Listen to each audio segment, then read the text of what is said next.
Welcome back नाज़रीन। खट्टक साहब नाज़रीन ब्रेक में कह रहे थे कि अगर नीयत हो तो ये दहशत गर्दी का जो मसला है उनके कहने के मुताबिक कुछ महीनों में ही सॉल्व हो सकता है। तो पूछते हैं उनसे, जाहिर है कोशिश तो हर एक कर रहा है, इदारे भी कर रहे हैं, इंडिविजुअल्स भी कर रहे हैं, जो ओहदों में बैठे हैं बड़े बड़े वो भी कर रहे हैं। आप क्या कौन सी जादू की छड़ी है कि 6-8 महीने में आप कहते हैं सफाया हो सकता है? अगर आपने अभी ये कह ही दिया है तो मैं आपको मजबूरन एक बात कहूंगा, क्योंकि मैं ऐसे नहीं कह रहा हूं, मेरे पीछे भी कुछ तजर्बा है। अगर आपको मैं पीछे ले जाऊं 92-94 कराची में इतना बड़ा मिलिट्री ऑपरेशन हुआ, उसके बाद फिर जनरल काकड़ ने जब आर्मी टेक ओवर किया, उन्होंने प्राइम मिनिस्टर को कहा कि ये फौज का काम नहीं है गलियों में लॉ एंड ऑर्डर रखना। द प्राइम मिनिस्टर मोहतरमा शहीद मोहतरमा बेनजीर भुट्टो साहबा ने कहा कि ठीक है, the fauj is not to do it, we'll take it on with the civil force. अब वो जितना टेररिज्म थोड़ा बहुत सप्रेस था फौज की प्रेजेंस से, हालांकि हालात ठीक नहीं हुए थे, मगर ऊपर से वो फौज का जब लिड हटा तो एकदम से दोबारा हालात खराब हुए। आप फैक्ट्स एंड फिगर्स निकालें, दिन में वहां क्या होता था रेंजर्स के साथ, पुलिस के साथ, और कराची का क्या हाल था, मुझे कहने की जरूरत नहीं है, जो लोग सुनने वाले हैं 95-96। अब उस दौरान लेट्स से आई वाज डीजीआईबी। अब आप देख तो नहीं सकते कि आपके मुल्क में इतनी खूनरेजी हो रही हो आज जैसे हो रही है। तो एक मेरी ऑर्गेनाइजेशन ने एक जिम्मेवारी उठाई, हमने वजीर आजम को, उस वक्त के वजीर आजम शहीद मोहतरमा बेनजीर भुट्टो को कहा कि इंशाल्लाह आपको, मैंने कहा कि हम आपको 3 महीने में इंशाल्लाह मुकम्मल स्टेट की रिट देंगे कराची में। वो नहीं मानती थी, उन्होंने कहा पूरी फौज लगी रही है, ISI-MI तो ये IB कैसे करेगी। उसी IB ने फिर करके दिखाया।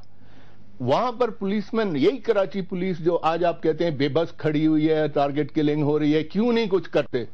उसके बाद उसी कराची पुलिस के एक एक आदमी को चुन चुन के मारा गया। ये ममलिकत ने फिर उन लोगों की इमदाद को आई नहीं आई।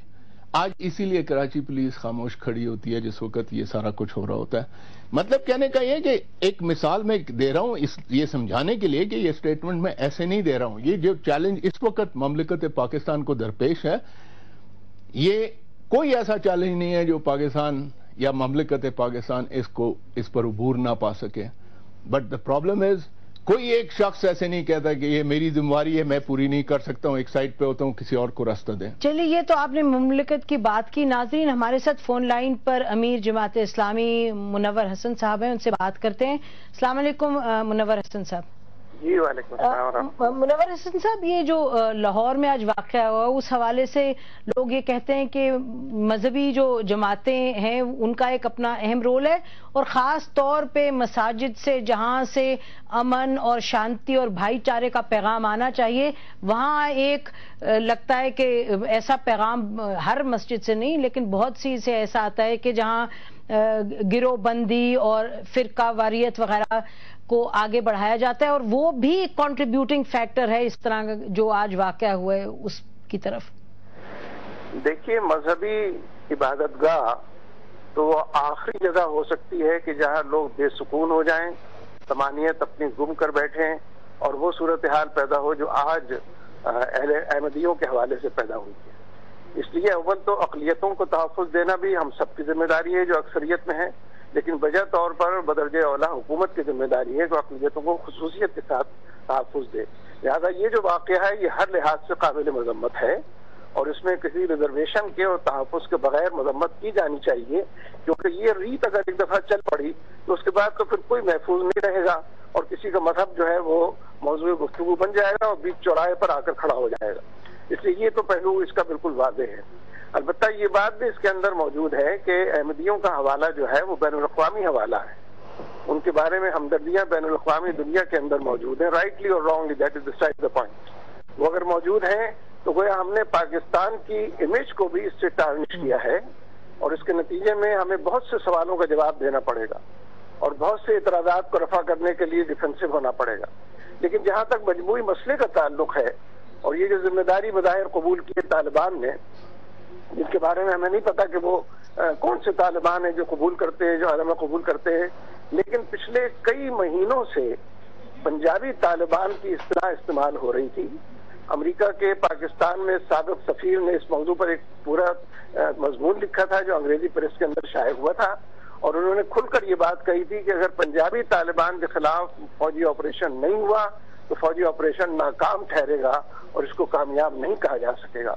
اس موضوع پر اتنا کچھ لکھا گیا ہے، پڑھا گیا ہے کہ اس کے بعد یہ جس طرح شمالی وزیرستان کے بارے میں دباؤ ہے کہ وہاں پر آپریشن ہونا چاہیے، بالکل اسی طریقے سے پنجاب کے حوالے سے کبھی جنوبی پنجاب کا لفظ آ جاتا ہے، کبھی پنجابی طالبان کا لفظ آ جاتا ہے. اس لیے میرے نزدیک تو یہ اس کی تیاری ہے اور اس حوالے سے پاکستان پر، حکومت پر، فوج پر پریشر بڑھانے کی ٹیکٹکس جو استعمال ہوئی ہے، لہذا اس کو اسکوائرلی فیس کرنا چاہیے. تو آپ کا خیال ہے کہ اس میں آپ کے کہنے کے مطابق کوئی بیرونی ہاتھ ہے؟ جی، میں تیسری بات یہی عرض کرنا چاہ رہا تھا کہ ہم مسلسل یہ بات کہہ رہے ہیں کہ یہاں پر بلیک واٹر تنظیم موجود ہے. انہوں نے خود یہ اعلان کیا ہے کہ ہم عراق میں بھی تھے، ہم پاکستان میں بھی ہیں، لیکن ان کے وکیل صفائی خیر سے میسر آ گئے ہمارے وزیر داخلہ ان کو، جو فوری طور پر اس کی تردید کرتے ہیں. ہمارے 2 دن پہلے کے انگریزی پریس کے اندر اسلام آباد میں امریکن میرینز کے بارے میں طویل اسٹوری چھپی ہے جس میں سارے مکانات کے نمبر تک دیے گئے ہیں کہ یہاں پر امریکن میرینز بڑی تعداد میں آ رہے ہیں. آپ کا خیال ہے کہ جو بیرونی ہاتھ ہے وہ اس میں متحرک ہے؟ بہت شکریہ ہم سے بات کرنے کا. طاہر عبداللہ صاحب، آپ کیا کہنا چاہ رہی ہیں؟ بدقسمتی سے ہم ابھی تک شتر مرغ کی طرح ہی رہیں گے. بدقسمتی ہے ہماری ایک من حیث القوم کہ ہم حقائق کو، زمینی حقائق کو نہیں دیکھ سکتے، نوشتہ دیوار کو نہیں پڑھ سکتے. دیکھیے، میں آخر میں اگر ہم حل کی طرف جانا چاہتے ہیں تو آخر میں یہ کہوں گی کہ حکومت، فوج اور انٹیلیجنس ایجنسیز ایک میسج دیں. گڈ طالبان، بیڈ طالبان کی کوئی اصطلاح نہیں ہے. شریعہ نظام کا ٹائم ختم ہو رہا ہے. شریعہ نظام جیسا کوئی ایگریمنٹ نہیں ہونی چاہیے. جی، لاسٹ میں یہی کہوں گی کہ یہ ساری دنیا کو پتا ہے کہ پاکستان ایک فرنٹ لائن اسٹیٹ ہے، and I think it's not a joke to be a front line state. اور یہ ایک ایشو جو ساری دنیا کو بھی ہے. تو پاکستان ابھی گورنمنٹ پورا اس کے اوپر لگی ہوئی ہے، ملٹری آپ کی لگی ہوئی ہے، آپ کی فرنٹ لائن اسٹیٹ بھی ہم اپنی مرضی سے بنے. ٹائم ختم ہو گیا.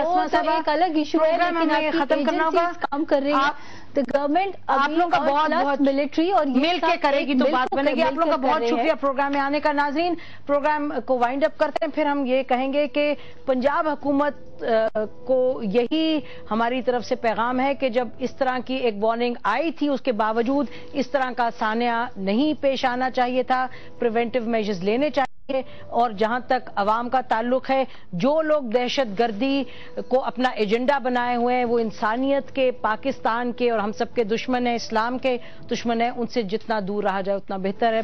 بہت شکریہ. خدا حافظ. پاکستان زندہ باد.